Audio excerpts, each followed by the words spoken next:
मध्य प्रदेश के नीमच जिले के बघाना में एक हैरान कर देने वाला मामला सामने आया है। एक परिवार ने अपनी 19 वर्षीय बेटी को मृत मानकर उसका अंतिम संस्कार कर दिया। बेटी की गलती यह है कि उसने अपनी पसंद के लड़के से प्रेम विवाह कर लिया था और घर लौटने से इनकार कर दिया था। दरअसल बघाना निवासी 19 वर्षीय युवती अपने प्रेमी के साथ घर से चली गई। परिवार ने तुरंत पुलिस में उसकी गुमशुदगी की रिपोर्ट दर्ज कराई। पुलिस ने सक्रियता दिखाते हुए 13 मई को युवती को ढूंढ निकाला। हालांकि जब पुलिस ने युवती से बात की तो उसने स्पष्ट रूप से अपने प्रेमी के साथ रहने की इच्छा जताई और घर वापस जाने से इनकार कर दिया। बेटी के इस फैसले से नाराज परिवार ने एक चौंकाने वाला कदम उठाया। उन्होंने अपनी जिंदा बेटी को मृत घोषित करने का फैसला कर लिया। इसके बाद युवती के भाई ने उसकी मृत्यु का शोक संदेश छपवाया। इस संदेश में उसकी असामयिक मृत्यु की तिथि 25 अप्रैल 2025 दर्शाई गई। परिवार ने रिश्तेदारों और परिचितों को 12वें की रस्म के लिए आमंत्रित किया। 14 मई बुधवार को परिवार ने अंतिम संस्कार की सारी रस्में निभाई।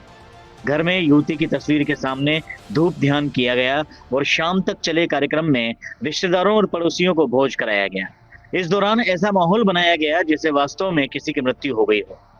परिवार ने इस घटना के बाद अपनी बेटी को हमेशा के लिए त्यागने का कठोर निर्णय लिया है। यह घटना क्षेत्र में चर्चा का विषय बनी हुई है और प्रेम विवाह को लेकर समाज में व्याप्त रूढ़िवादी सोच को दर्शाती है। यह देखना महत्वपूर्ण होगा कि इस मामले में आगे क्या कानूनी या सामाजिक कदम उठाए जाते हैं। भैया हमारी क्या बहन किसी अज्ञात व्यक्ति के साथ चली गई थी और हमने पुलिस के माध्यम से उसको ढूंढवाया था। तो 25 तारीख को यहाँ से गई थी और पुलिस ने उसको कल की तारीख में ढूंढ के लाके हमारे को सुपुर्द किया था। जब हम हमें बयान लेने गए, उससे पूछने गए, बातचीत करने गए, तो उसने बोला कि हम तुम्हारे जानती नहीं हूँ। भाई हम ना तो तुम्हारे को जानती हूँ, ना किसी को जानती हूँ, और मेरे को तुम्हारे साथ नहीं जाना है।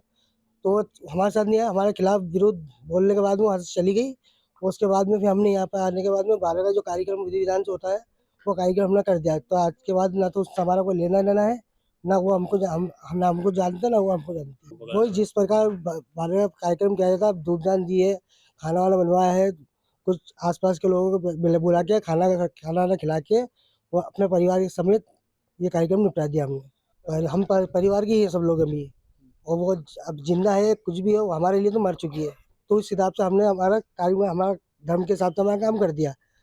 अब वो जिंदा रहे कुछ भी रहे, हमारा को मतलब तो है नहीं उस चीज़ से। सर धक्का तो लगेगा ना। अब उसका समझाने के बाद भी नहीं आई तो अब अपन क्या कर सकते हैं। जो व्यक्ति का अपने ऊपर इल्जाम लगा दिया उसका रखने का क्या मतलब।